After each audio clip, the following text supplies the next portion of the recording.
नमस्कार।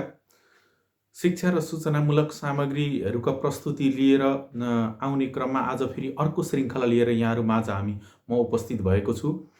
आजको विषयवस्तु हामी भाग 1 मा प्रस्तुत गरेका विषयवस्तुहरूको क्रमबद्ध रूपमा अगाडि बढ्ने क्रममा भाग 2 मा कक्षा 11 को नेपाली पाठ्यपुस्तक अन्तर्गत जलस्रोत शीर्षकको वक्तित्वमा हामीले शब्द भण्डारको कुरा गरिसकेका छौँ। अब हामी बोध र अभिव्यक्ति अन्तर्गत आज दोस्रो श्रृङ्खलामा प्रस्तुत गर्नेछौँ।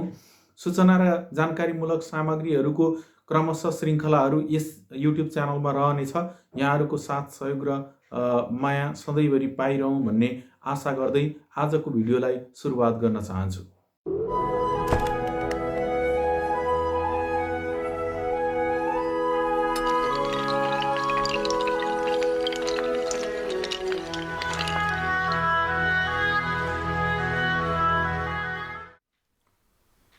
अब हामी कम्प्युटरको स्क्रिनमा आइसकेका छौँ।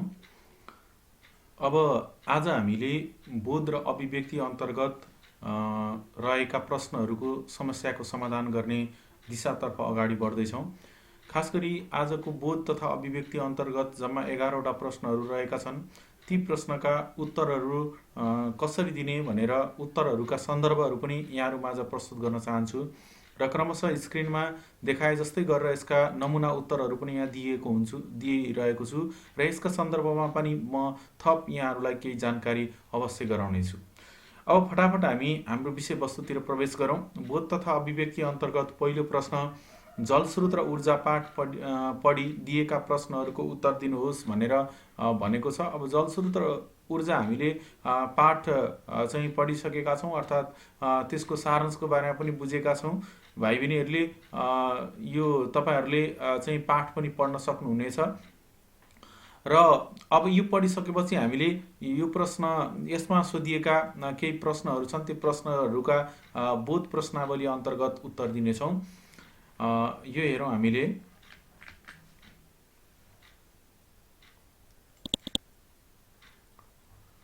पहिलो प्रश्न छ, पहिलो वक्ता र दोस्रो वक्ताले कति अनुच्छेदमा आफ्नो प्रस्तुति राखेका छन्? अर्थात् भनौँ पहिलो वक्ताले कतिवटा अनुच्छेदमा आफ्ना भनाइहरू प्रस्तुत गरेका छन्, दोस्रो वक्ताले कतिवटा अनुच्छेदमा आफ्ना भनाइहरू प्रस्तुत गरेका छन्। दुईजना वक्ताहरू छन् यसमा, मिना अयर र राजन सार्की। उनीहरूले अभिव्यक्ति गरेको विचारको अनुच्छेद सङ्ख्या कति हो भनेर यो प्रश्नले सोधेको छ। हामीले यसलाई हेर्न सक्छौँ। पहिलो वक्ताले 9 अनुच्छेदमा र दोस्रो वक्ताले 8 अनुच्छेदमा आफ्नो प्रस्तुति दिएका छन्। पहिलो वक्ता भनेको मिना अयरले 9 अनुच्छेदमा र दोस्रो वक्ता ले राजन सार्कीले 8 अनुच्छेदमा आफ्नो प्रस्तुति दिएका छन्। अर्को प्रश्न हेरौँ। वक्तित्व सञ्चालनको विधिलाई पाठमा कसरी प्रस्तुत गरिएको छ? वक्तित्व सञ्चालन भएको छ एउटा कार्यक्रमको रूपमा। त्यो कार्यक्रमको रूपमा सञ्चालन भएको वक्तित्वको तरिका अथवा कसरी सञ्चालन गरिएको छ त्यसको तरिकाको बारेमा सोधिएको छ, कस्तो विधि अपनाइएको छ भनेर। यसलाई हामीले यसरी हेरौँ।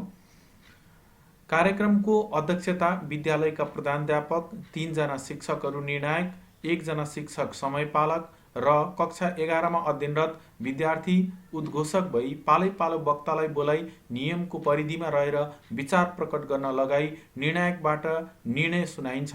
अन्तमा सभाध्यक्षका रूपमा रहनुभएका प्रधानाध्यापकबाट पुरस्कार वितरण गरी कार्यक्रम समापन गर्ने गरी वक्तित्व कार्यक्रमको सञ्चालन विधिलाई प्रस्तुत गरिएको छ।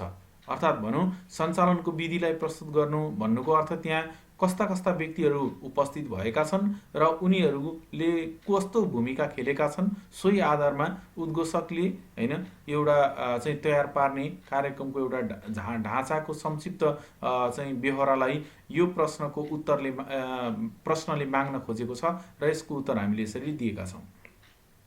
अर्को हेरौँ। पहिलो वक्ताले जलस्रोत सम्बन्धी कुन कुरालाई समेटेको छ?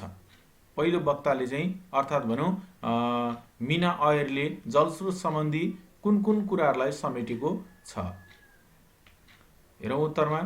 पहिलो वक्ताले समेटेका जलस्रोत सम्बन्धी कुराहरूमा चाहिँ जलस्रोतको परिभाषा, नदीनालाको अवस्था र नेपालको विद्युत उत्पादन क्षमता, पर्यटन र मनोरञ्जनका क्षेत्रमा जलस्रोतको महत्त्व, हिमाल, समुद्र, नदीनाला, झरना, छहरा, तालतलैया आदि। अर्थात् भनौँ यो पहिलो वक्ताले सबभन्दा पहिले जलस्रोतको परिभाषाहरू दिएको पाइन्छ, अनि नदीनालाको अवस्थाहरूको बारेमा कस्तो छ, कति नदीनालाहरू छन् होइन भन्ने बारेमा उल्लेख गरेको पाइन्छ।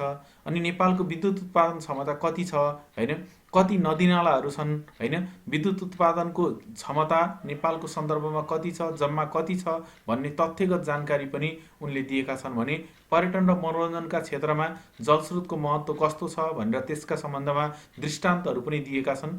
तालतलैया, नदी, झरना, समुद्र आदिको बारेमा पनि पहिलो वक्ताले जलस्रोत सम्बन्धी कुराहरू समेटेको पाइन्छ। अर्को हेरौँ,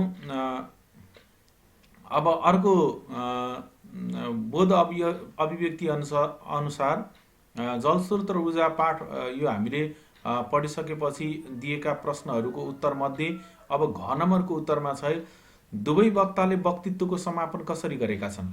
यो हेरौँ, दुवै वक्ताले वक्तित्वको समापन कसरी गरेका छन्। वक्तित्वको समापन गर्ने ढाँचाको बारेमा यहाँ सोधिएको छ। यसलाई हामी पहिलो वक्ता र दोस्रो वक्ताको रूपमा सरसर्ती हेरौँ है। पहिलो वक्ताले कसरी भनेका छन् र दोस्रो वक्ताले कसरी भनेका छन् भन्ने समापन गरेका छन् भन्ने सन्दर्भको कुरा हेरौँ त। पहिलो वक्ताले सेतो सुनका रूपमा जलस्रोत, सिँचाइ, सरसफाइ र पिउने पानीको आधार भएकाले यसको सर्वोपरि महत्त्व रहेको विचार व्यक्त गरी समापन गरे होइन पहिलो वक्ताले। दोस्रो वक्ताले जलस्रोतको सदुपयोग गर्न सके बेरोजगारी समस्या समाधान हुन सक्ने तथा सुन्दर सम्पदा विश्वमा देखाई नेपाली जनमनलाई फैलाउने विचार व्यक्त गरी समापन गरे। उनीहरूले समापन गर्ने यो शब्दावलीहरू यहाँ मैले प्रस्तुत गरेको छु होइन। अब मिना अयर र राजन सार्कीले यसरी कार्यक्रमलाई समापन गरेका छन्, आफ्नो विचारलाई अभिव्यक्त गरेका छन्। अर्को प्रश्न छ, नेपालमा उपलब्ध जलस्रोतहरू के हुन्। यो प्रश्न सोधिएको छ। यसमा जलस्रोतहरू यसको बारेमा हेरौँ त। नेपालका उपलब्ध जलस्रोतहरूमा हिमाल, नदीनालाहरूमा जस्तै कोशी, गण्डकी, कर्णाली जस्ता महत्त्वपूर्ण र ठुला अथवा महत्त्वपूर्ण नदीहरू, यसका अलावा अन्य नदीहरू पनि छन्। यहाँ मैले उदाहरणको रूपमा 3टा नदीहरू ठुला भएका कारणले, महत्त्वपूर्ण भएका कारणले राखिदिएँ। त्यसै गरी झरना, छहरा र तालतलैयाहरू, अनि इनार, ट्युबवेल तथा वर्षाद आदि चाहिँ जलस्रोतका एउटा स्रोतहरू हुन् भनेर उल्लेख गरिएको पाइन्छ। भन्नुको अर्थ समुद्र बाहेकका सम्पूर्ण जलस्रोतहरू नेपालमा उपलब्ध रहेका छन्। अब अर्को नम्बरको प्रश्न हेरौँ, नेपालमा जलस्रोतको वातावरण वातावरण तयार गर्नुपर्छ भन्ने वक्तितांश पढी सोधिएका प्रश्नको उत्तर दिनुहोस् भनेको छ। यो पनि एउटा अनुच्छेद हो। यो अनुच्छेद चाहिँ दृष्टान्तबाट अर्थात् भनौँ पाठका विषयवस्तुहरूबाट नै समावेश गरिएको। यो मिना आयरको अभिव्यक्ति चौथो अनुच्छेदको विचारलाई होइन यहाँ प्रस्तुतिकरण गरिएको छ। यो चौथो अनुच्छेदको प्रस्तुतिलाई हेरेर पढेर चाहिँ हामीले सोधिएका प्रश्नहरूको उत्तर दिनुपर्ने हुन्छ। नेपाली जलराशिमा कति मेगावाट विद्युत उत्पादन गर्ने क्षमता रहेको छ। हेरौँ, तथ्यगत उत्तरहरू यहाँ दिएकै छ। नेपालको जलराशिमा जम्मा 83,000 मेगावाट विद्युत उत्पादन गर्ने क्षमता रहेको छ। अर्को प्रश्न हेरौँ, के गर्न सके देशको आर्थिक समृद्धि हुने सम्भावना छ होइन। यो मिना आयरको चौथो अनुच्छेद पढेर हामीले यो प्रश्नको उत्तर दिनुपर्ने हुन्छ। के गर्न सके देशको आर्थिक समृद्धि हुने सम्भावना छ। हेरौँ त, जलस्रोतको सम्पूर्ण क्षमताको 50% मात्रै पनि विद्युत उत्पादन गर्न सके देशको आर्थिक समृद्धि हुने सम्भावना छ है। 50% मात्रै विद्युत उत्पादन गर्न सकियो भने पनि नेपालको समृद्धि हुन सक्छ। अहिले हामीले 50% उत्पादन गर्न सकेका छैनौँ होइन। 83,000 मेगावाट मध्ये हामीले लगभग 1500 मेगावाट मात्रै विद्युत उत्पादन गर्न सकिएको छ। अर्को नम्बरमा हेरौँ, विद्युतको खपत कसरी बढाउन सकिन्छ। विद्युतको खपत कसरी बढाउन सकिन्छ, विद्युत उत्पादन भइरहेको छ र यो खपत गर्ने क्रम चाहिँ कम छ, यसलाई बढी खपत बनाउन के गर्न सकिन्छ। चौथो अनुच्छेद, मीना आयोगको चौथो अनुच्छेदबाट हामी उत्तरको यसरी साभार गऱ्यौँ। घरायसी रूपमै पनि जलविद्युतको खपत बढाउन हौस्याउने नीति अख्तियार गरेर विद्युतको खपतलाई बढाउन सकिन्छ। हौस्याउने नीति अर्थात् भनौँ प्रोत्साहन गर्ने खालको नीति, विद्युतलाई बढीभन्दा बढी उपयोग गर्नुपर्छ, यसबाट अर्थतन्त्रमा सकारात्मक प्रभाव पर्छ, नेपालको पैसा चाहिँ विदेश जान सक्दैन भन्ने कुरालाई चाहिँ महत्त्वपूर्ण आधार मानेर होइन, त्यो कुरालाई हौस्याउने नीतिलाई हामीले अवलम्बन गरेर विद्युतको खपतलाई बढाउन सकिन्छ। अर्को नम्बर छ, जलविद्युतीकरणका लागि नेपालको भूगोल किन उपयुक्त मानिएको छ। नेपालको भूगोल चाहिँ ज्यादै महत्त्वपूर्ण मानिएको छ विद्युतीकरणका लागि, किन मानिएको छ। यो अनुच्छेदका आधारमा हेरौँ। 12 महिना परिरहने हिउँ, नित्य निरन्तर बगिरहने अथाह जलराशि र भिरालो भौगोलिक बनोटका कारणले जलविद्युतीकरणका लागि नेपालको भूगोल उपयुक्त मानिएको छ होइन। नेपालमा चाहिँ 600 भन्दा बढी नदीनाला लगातार रूपमा बगिरहन्छन् अनि त्यसै गरी एकदमै ठुला तथा महत्त्वपूर्ण 3वटा नदीहरू पनि छँदैछन्। अनि अर्को महत्त्वपूर्ण कुरा, भौगोलिक बनोट चाहिँ भिरालो छ। भिरालो भएका कारणले गर्दा पानी माथिल्लो भागबाट तल्लो भागमा बग्दा करेन्ट बढी प्रवाह हुने होइन, जसका कारणले गर्दा विद्युत उत्पादन गर्नका निम्ति ज्यादै महत्त्वपूर्ण भूमिका खेल्दछ। त्यसैले होइन यो नेपालको भूगोल चाहिँ उपयुक्त मानिएको छ। अर्को हेरौँ। 3 नम्बरको प्रश्नमा दिएको वक्तृतांश पढी सोधिएका प्रश्नको उत्तर लेख्नुहोस् भनेको छ। यहाँ वक्तृतांश दिएको छ, यसका यो पढेर यसको उत्तरहरू दिनुपर्ने छ। सरस्वती हामी यो वक्तृतांशलाई पनि पढेर हेरौँ। आज हामी आफैसँग बिना नचिने र भौतारिएको कस्तुरी झैँ भएका छौँ। जलस्रोतमा धनी राष्ट्र भए पनि दिगो पूर्वाधार विकासका योजनाका अभावले गर्दा हामी स्रोत र साधन भए पनि अँध्यारामा बस्न बाध्य छौँ। उर्वरा भूमि भएर पनि सिँचाइका आधुनिक प्रविधि अपनाउन नसक्दा जग्गा बाँझै छन्, जनता भोकभोकै छन्, युवा शक्ति विदेशिन बाध्य छन्। विकास निर्माणले विश्वलाई चकित पार्ने, छिमेकीलाई टुलु हेरेर बाँसकै समस्यामा पिरोलिन बाध्य छ हाम्रो समाज। यो अवस्थालाई बदलेर विश्व प्रतिस्पर्धामा होमिन सक्ने बनाउने क्षमता जलस्रोतमा मात्र छ। हामी अमृत समान हिमालको कञ्चन पानी बोतलमा बेचेर विश्वका मानिसहरूको तिर्खा मेटाउन सक्छौँ। कर्णालीमा जलविहार, कोशी र तामाकोशीमा सिँचाइका उचित व्यवस्थापन गरेर धरती उर्वरा बनाउन सक्छौँ। ल यसरी अब यो हामीले अनुच्छेद पढिसकेका छौँ। यो अनुच्छेद पढेर दिने उत्तरहरू यहाँ हामीले प्रश्न छ, यो प्रश्नलाई हेरौँ। जलस्रोत र ऊर्जाका क्षेत्रमा दिगो विकास कसरी गर्न सकिन्छ। अब यही अनुच्छेदका आधारमा हामीले हेरौँ त। जलस्रोत र ऊर्जाका क्षेत्रमा दिगो पूर्वाधार विकासका योजना बनाई सिँचाइमा आधुनिक प्रविधि अपनाउँदै त्यसमा युवा शक्तिलाई विदेशिनबाट रोकी उपयोग गर्न सकेमा दिगो विकास गर्न सकिन्छ। पूर्वाधार विकासको योजना बनाउनु पर्यो र सिँचाइमा आधुनिक प्रविधिहरू अपनाउनु पर्यो होइन। यसो गर्नाले होइन युवा शक्ति विदेशिन पनि बाध्य हुँदैनन्। यसबाट चाहिँ नेपालको जलस्रोत तथा ऊर्जाका क्षेत्रमा दिगो विकास हुन सक्छ। अर्को हेरौँ। ख नम्बरमा राष्ट्रको अर्थतन्त्र निर्माणमा सिँचाइको कस्तो भूमिका रहन्छ। अर्थतन्त्र अथवा आर्थिक रूपले समृद्ध बनाउनका निम्ति सिँचाइको कस्तो भूमिका रहन्छ। उत्तर हेरौँ। सिँचाइका आधुनिक प्रविधि अपनाउन नसक्दा जग्गा बाँझै हुन्छन् र उत्पादनमा ह्रास आई कृषिमा आत्मनिर्भर हुनुपर्दछ।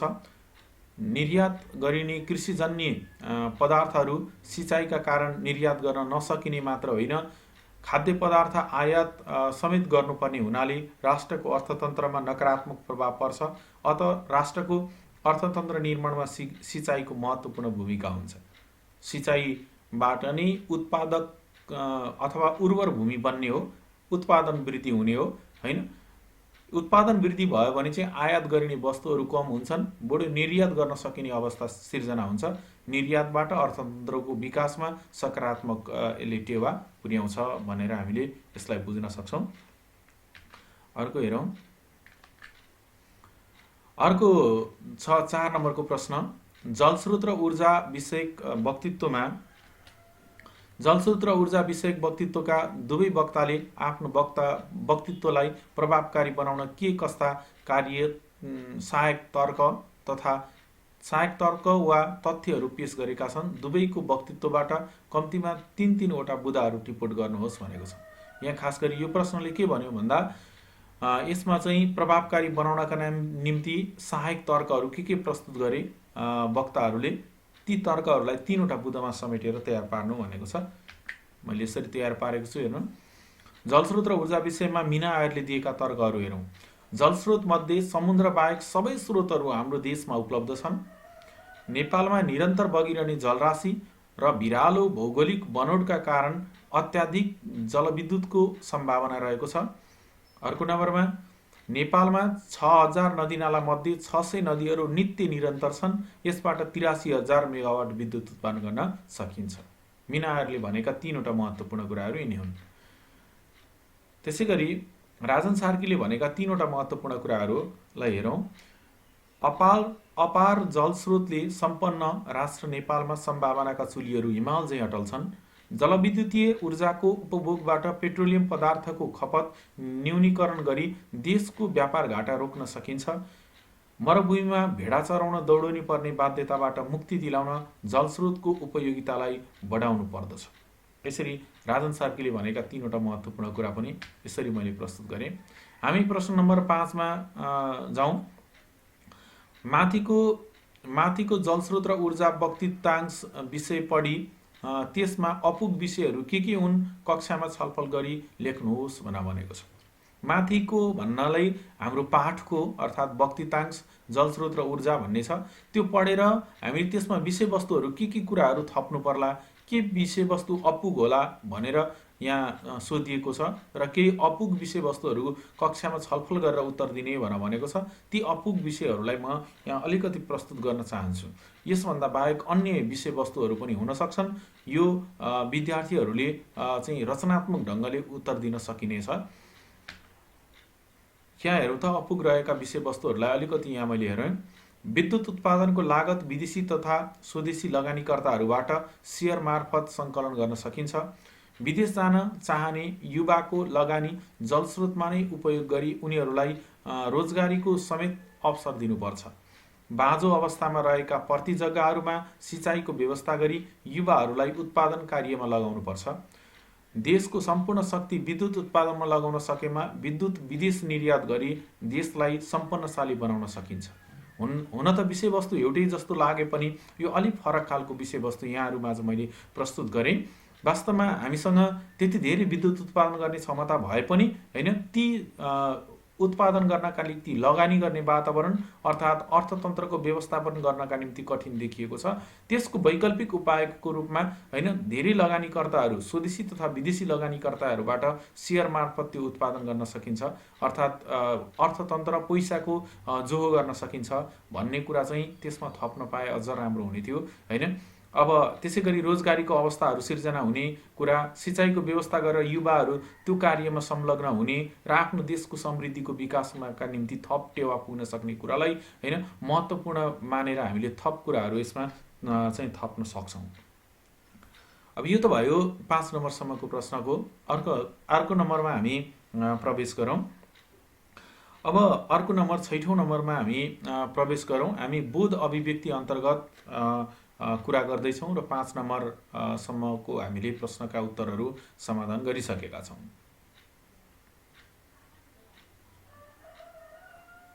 अब हेरौँ 6औं नम्बरको 6 नम्बरको प्रश्न यस्तो छ।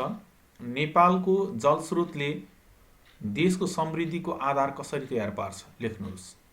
जलस्रोतले देशको समृद्धिको आधार कसरी तयार पार्न सक्छ भनेर यहाँ प्रश्न गरेको छ।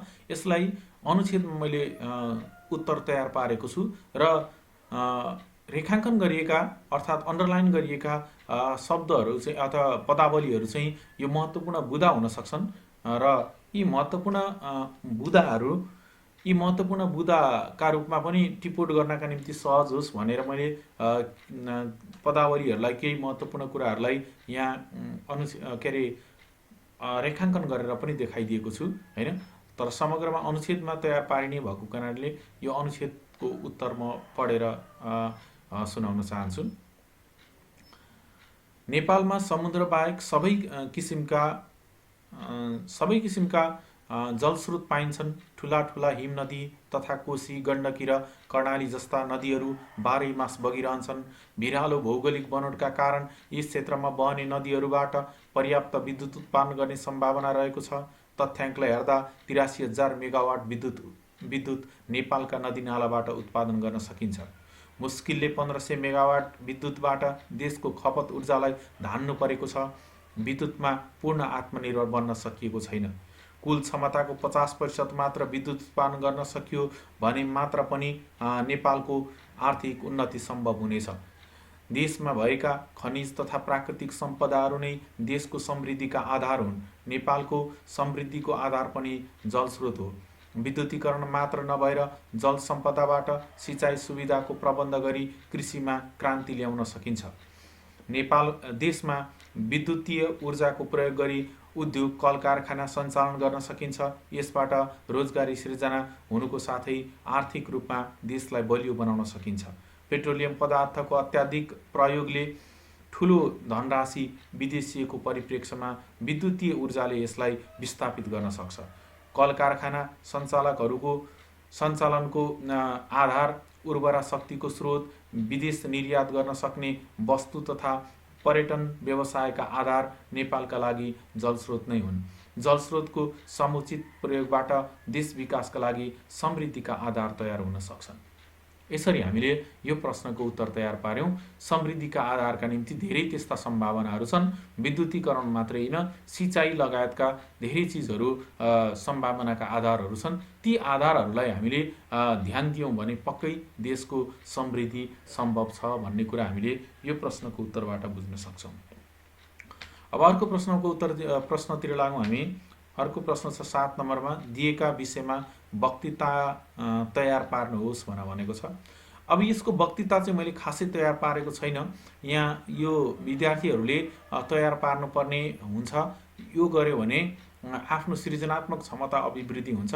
त्यसै कारणले गर्दा यो 7 नम्बरको प्रश्नको उत्तर चाहिँ मैले लेखिदिएको छैन। अलिकति थोरै हिन्ट्सका बारेमा र अलिकति थोरै चर्चा चाहिँ अवश्य गर्दैछु। दिएका विषयमा वक्तृतांश तयार पार्नुहोस् भनेर यो वक्तृतांशको बारेमा दिएको छ यहाँ।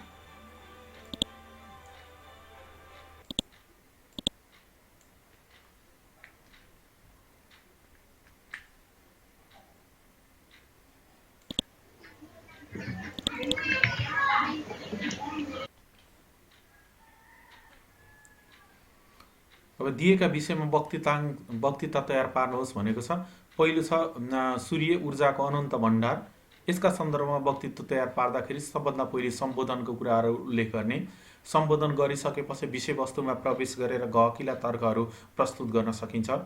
विषयवस्तुमा प्रवेश गर्नुभन्दा अगाडि कार्यक्रम भएको कारणले गर्दा त्यहाँ उपस्थित व्यक्तिहरूलाई सम्बोधन गर्ने र प्रतियोगी साथीहरूका लागि पनि सम्बोधन गरेर कार्यक्रमको शुभारम्भ गर्न सकिन्छ।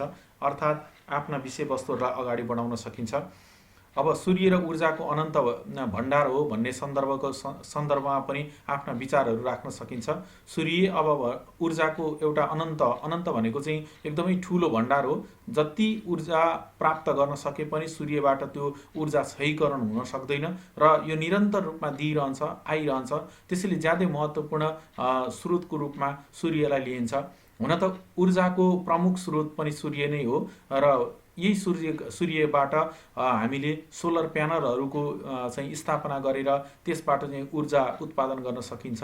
विद्युतीय ऊर्जाहरू पनि उत्पादन गर्न सकिन्छ। अहिलेको आधुनिक परिवेशमा त कतिपय सन्दर्भहरूमा खाना पकाउने होइन लगायत विभिन्न स्रोतहरू प्रत्यक्ष सूर्यको उपयोग गरेर गर्न सकिन्छ भन्ने कुरालाई जोड दिँदै वक्तृत्व तयार पार्न सकिन्छ। अर्को नेपालका जैविक विविधताहरूको बारेमा पनि वक्तृत्व तयार पार्न सकिन्छ। अब जैविक विविधता भनेको जीव जन्तुमा हुने फरकपना अर्थात् भौगोलिक विविधताका कारणले गर्दा विभिन्न ठाउँहरूमा विभिन्न अवस्थाहरूमा जीव जन्तुहरूको वासस्थान रहेको हुन्छ। त्यसका कारणले गर्दा पारिस्थितिक प्रणाली तथा वंशानुगत प्रणालीहरूमा पनि यसले सन्तुलन कायम गरिरहेको हुन्छ भन्ने सन्दर्भलाई विशेष जोड दिएर वक्तृत्व तयार पार्न सकिन्छ। अर्को छ पर्यटन र रोजगारका सन्दर्भमा। पर्यटन रोजगार नेपालको सबभन्दा महत्त्वपूर्ण अथवा समृद्धिको आधार हो भनेर भन्दा पनि हुन्छ, किनभने नेपाल पर्यटकीय दृष्टिकोणले ज्यादै महत्त्वपूर्ण छ। हिमाल, पहाड, तराई जस्ता भौगोलिक विविधताका कारणले गर्दाखेरि तालतलैया, हिमाल अनि लगायत विभिन्न किसिमका सौन्दर्ययुक्त वस्तुहरू, प्राकृतिक मनोरम छटाहरू नेपालमा छन्। यसका कारणले गर्दाखेरि पर्यटन व्यवसायमा लाग्ने व्यक्तिहरूले रोजगारीको अवस्था पनि सिर्जना हुन सक्दछ र बेरोजगार बस्नुपर्ने अवस्था हुँदैन। होटल व्यवसाय लगायत विभिन्न ट्रेकिङहरूको व्यवस्थाका कारणले गर्दा रोजगारीको विकासमा पनि यसले थप टेवा पुर्याउन सक्छ भन्ने कुरालाई समेटेर हामीले वक्तृत्व तयार पार्न सक्दछौँ। यो भयो 7 नम्बरको प्रश्नको सार संक्षेप। अलिकति तपाईँहरूलाई भनिदिएँ मैले। अब यसैलाई आधार मानेर वक्तृत्व तयार पार्न सकिन्छ। अब अर्को प्रश्न हेरौँ 8 नम्बरमा। अब यो समाचारका सार संक्षेप चाहिँ पाठ्यपुस्तकमा संक्षिप्त समाचार पाठ्यपुस्तकमा दिएको छ। यसलाई हामी विस्तृत समाचार तयार पारेका छौँ। यो यहाँहरूलाई माझ म पढेर सुनाउन चाहन्छु। नमस्कार, नेपाल समाचारमा स्वागत छ। सुरुमा आजका प्रमुख समाचार। सम्झौता अनुसार काम नगर्ने निर्माण कम्पनीको सम्झौता रद्द गर्न मातहतका निकायलाई ऊर्जा मन्त्रीको निर्देशन। समयमा काम गर्नुपर्छ भन्ने मान्यता विकास भएको दाबी। राष्ट्रपतिद्वारा भूकम्पपछि पुनर्निर्माण भइरहेका सम्पदाको अवलोकन। वैशाख 12 भित्र धरहरा निर्माण गरिसक्ने लक्ष्यसहित काम अघि बढेको प्राधिकरणको दाबी। आइसिसी विश्वकप क्रिकेट लिग 2 अन्तर्गत त्रिदिशीय सिरिजमा नेपालको ऐतिहासिक जित। नेपालको घरेलु मैदानमा अमेरिका 35 रनले पराजित। कुशलको विश्व रेकर्ड कायम। अब यसलाई हामीले विस्तृत समाचार यसरी तयार पारेका छौँ। अब समाचार विस्तारमा। उदयपुर जिल्लाको गाईघाटमा विद्युत सब स्टेसन निर्माण तथा गाईघाट बजारमा विद्युतीय तारलाई अन्डरग्राउन्डिङ गर्नका लागि सगरमाथा निर्माण कम्पनीका बीचमा सम्झौता भएको थियो। निर्धारित समयमा कार्य सम्पन्न गर्न नसक्ने तथा कमसल सामग्रीको प्रयोग गर्नुका साथै गुणस्तरीय काम समेत भएको छैन। सम्झौता अनुसार काम नगर्ने उक्त सगरमाथा निर्माण कम्पनीको सम्झौता रद्द गर्न मातहतका निकायलाई ऊर्जा मन्त्रीले निर्देशन दिएका छन्। समयमा नै काम नसक्दा धेरै आयोजनाहरू अलपत्र परेको भन्दै यस्तो कार्य हुन नदिन अर्कै निर्माण कम्पनीसँग नयाँ सम्झौता गरेर भए पनि उक्त कार्य समयमा नै सक्ने र विकासको गतिलाई अगाडि बढाउने ऊर्जा मन्त्रीले दाबी गरेका छन्। भूकम्पबाट नेपालका पुरातात्विक महत्त्वका वस्तुदेखि कयौं भौतिक संरचनाहरू तहस नहस भएका थिए। भूकम्पपछि भत्किएका संरचना निर्माणका लागि सरकारले पुनर्निर्माण प्राधिकरण समेत गठन गरेको थियो। सो प्राधिकरण अन्तर्गत रहेर थुप्रै पुनर्निर्माणका कार्यहरू भइरहेका छन्। राष्ट्रपतिद्वारा भूकम्पपछि पुनर्निर्माण भइरहेका सम्पदाहरूको अवलोकन गरिएको थियो। सो मेरो धरहरा म बनाउँछु भन्ने नाराका साथ सङ्कलन भएको पैसाबाट धरहरा निर्माण कार्य द्रुत गतिमा अघि बढिरहेको छ। वैशाख 12 भित्र धरहरा निर्माण गरिसक्ने लक्ष्यसहित काम अघि बढिरहेको पुनर्निर्माण प्राधिकरणले दाबी गरेको छ। अब खेलकुद समाचार। आइसिसी विश्वकप क्रिकेट लिग 2 अन्तर्गत त्रिदिशीय सिरिजमा नेपालको ऐतिहासिक जित हात पारेको छ। पहिलो पटक विश्वकप क्रिकेटमा भाग लिएको नेपालले आफ्नै घरेलु मैदानमा अमेरिकालाई 35 रनले पराजित गरेको छ। उक्त खेलमा नेपालका खेलाडी कुशलले सर्वाधिक रन प्राप्त गरी विश्व रेकर्ड कायम गरेका छन्। आजलाई नेपाल समाचार यति नै। अर्को समाचार लिएर भोलि उपस्थित हुनेछु। तपाईको दिन शुभ रहोस्। नमस्कार। तपाईको दिन शुभ रहोस्। नमस्कार। यसरी हामी चाहिँ यो प्रश्नको उत्तरलाई तयार पार्न सक्दछौँ। अब 9 नम्बरको प्रश्नमा हामी जाउँ। उद्घोषकले कार्यक्रमको आरम्भमा बोलेका विषयवस्तुहरू पढ्नुहोस् र कार्यक्रमको रूपरेखासहित सोही ढाँचामा आफ्नो विद्यालयको वार्षिक उत्सवमा गरिने उद्घोषणको नमुना तयार पार्नुहोस् भनेको छ। अब यो प्रश्नको उत्तरमा यहाँ प्रश्नको रूपमा एउटा ढाँचा दिएको छ, त्यो ढाँचालाई आधार मानेर हामीले त्यस्तै अर्को चाहिँ बनाउनु पर्ने छ।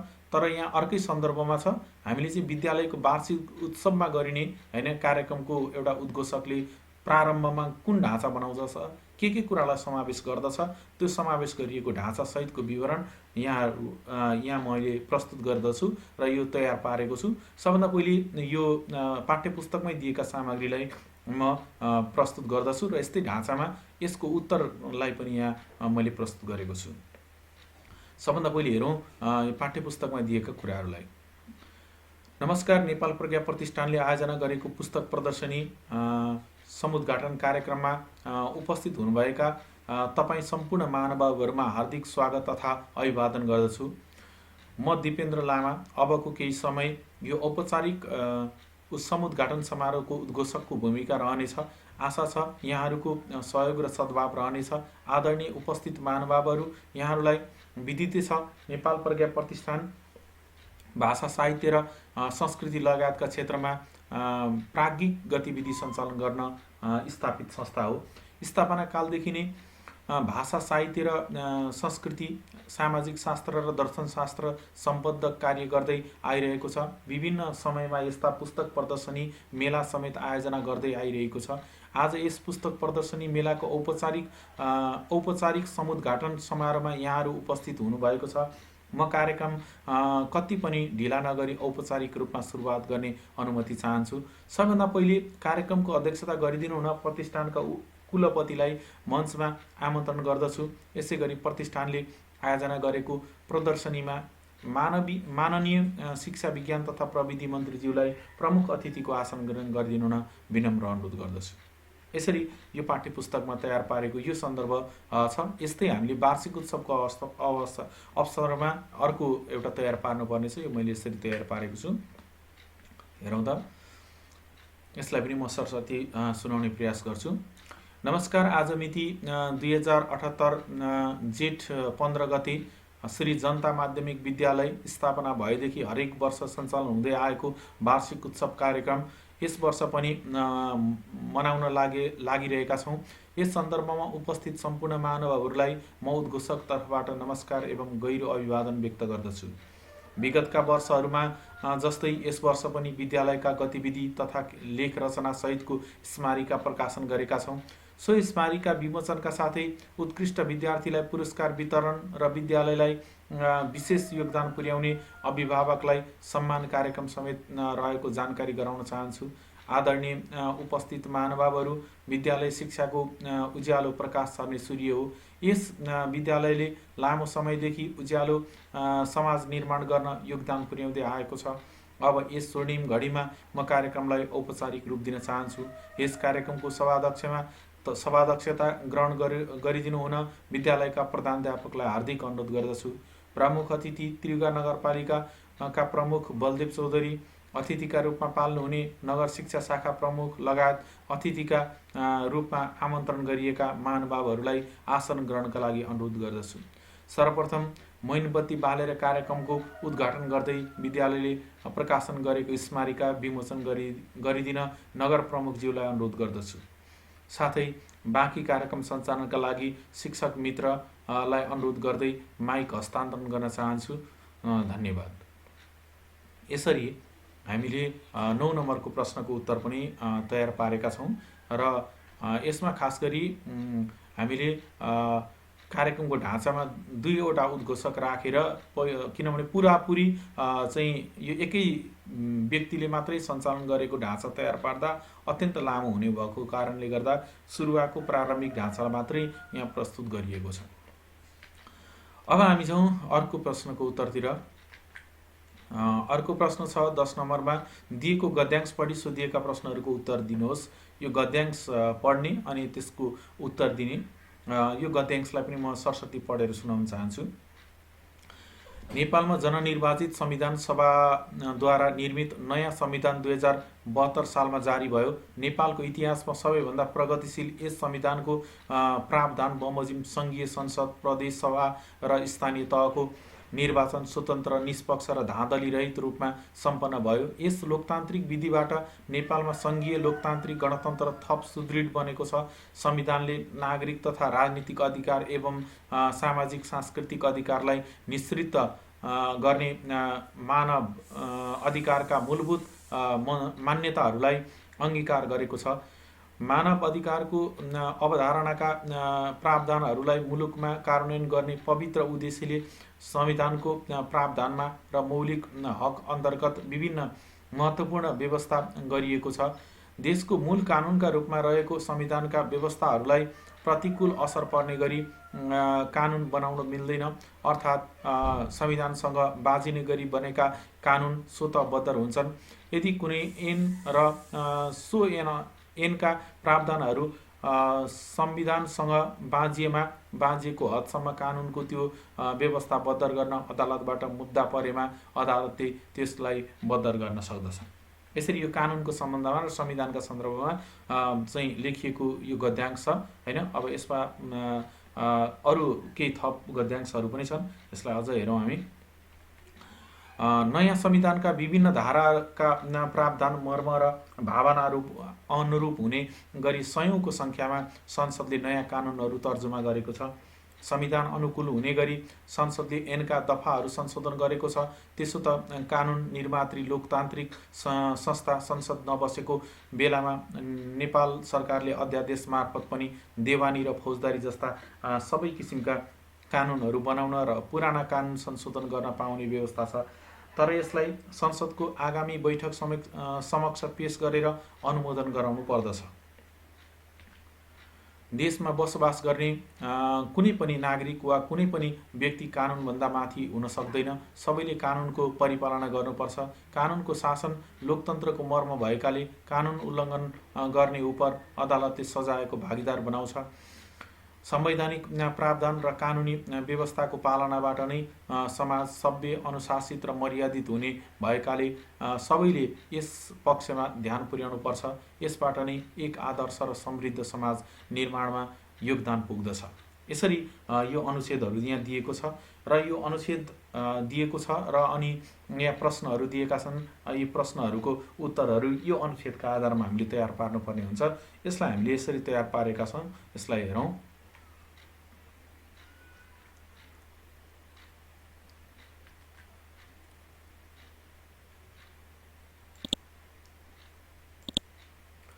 सबभन्दा पहिले क नम्बरको प्रश्न छ, संविधानलाई किन देशको मूल कानुन भनिएको हो? हेरौँ।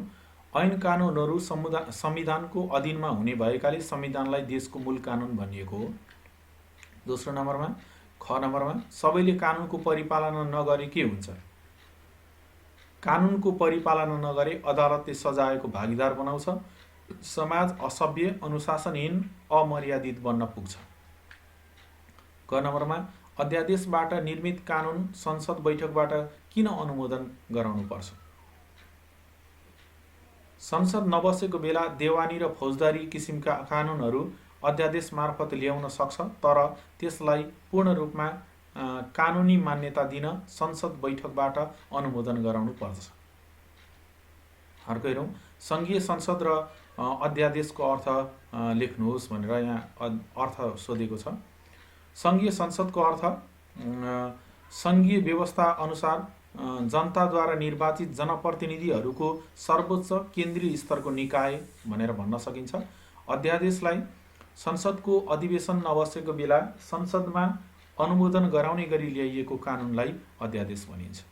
यसरी हामीले उत्तरहरू तयार पारेका छौँ। कतिपय अनुच्छेदमा भएका कुरालाई साभार गरिएको छ भने कतिपय सन्दर्भहरूमा अलि रचनात्मक ढङ्गले पनि प्रस्तुतीकरण गरिएको छ। थोरै यो मिलाउन जान्नुपर्छ र यो सन्दर्भ पुरै पढिसकेपछि कतिपय भावात्मक रूपमा पनि बुझेर हामीले प्रश्नका उत्तरहरू दिनुपर्ने हुन्छ। अब चाहिँ बोध अभिव्यक्ति अन्तर्गतको अन्तिम प्रश्नमा जाउँ। हामी अन्तिम प्रश्नमा दिएको अनुच्छेद पढी बुदा टिपोट गर्नुहोस् भनेर यहाँ बुदा टिपोट गर्नका लागि एउटा अनुच्छेद दिएको छ। तर हामीले बुँदा टिपोटका साथै सारांश पनि थप गरेर लेखेका छौँ।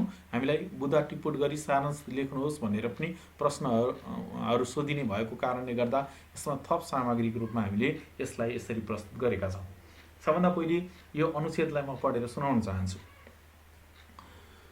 नेपाललाई सगरमाथाको देशका साथै नदीनालाको देश पनि भनिन्छ। नदीनालाको देश पनि भनिन्छ। नेपालमा ठुला, मझौला र साना गरी 6000 बढी खोलानालाहरू बग्दछन्। यीमध्ये कतिपय स्रोतहरू हिमालयका हिमजलबाट परिपोषित भएका छन्। नेपालबाट बग्ने नदीनालाहरूबाट 170 अरब क्युबिक मिटर पानी बहने गर्दछन्। यो जलप्रवाह गङ्गा नदीमा मिली बङ्गालको खाडीमा पुग्दछ। यस पानीबाट हामीले खास उपयोगिता लिन नसकेका मात्र होइनौँ, अपितु आफ्नो देशको मूल्यवान माटालाई समेत यसले देश बाहिर पुर्याएको कुरा सर्वविदितै छ।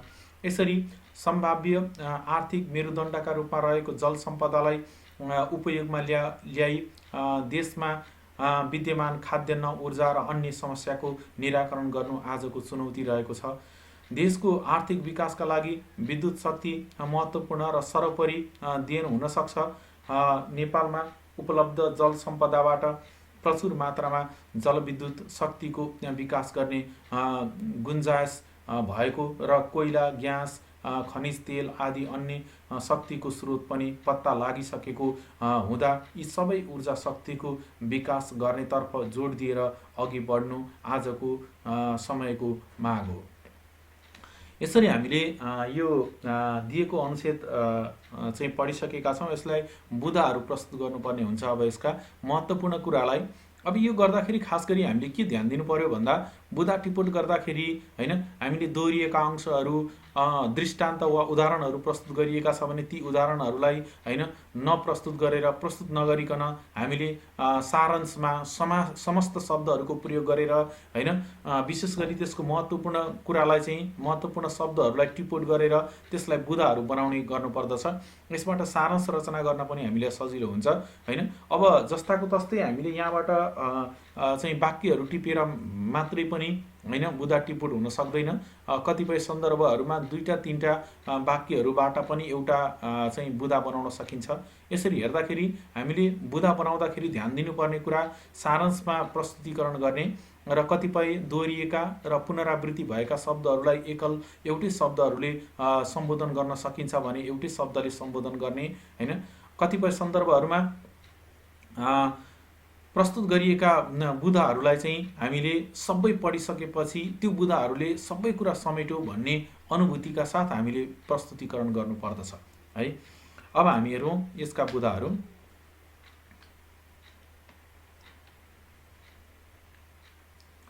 सबभन्दा पहिले 1 नम्बरमा बुँदा छ नेपाललाई सगरमाथा तथा नदीनालाको देश भनिनु।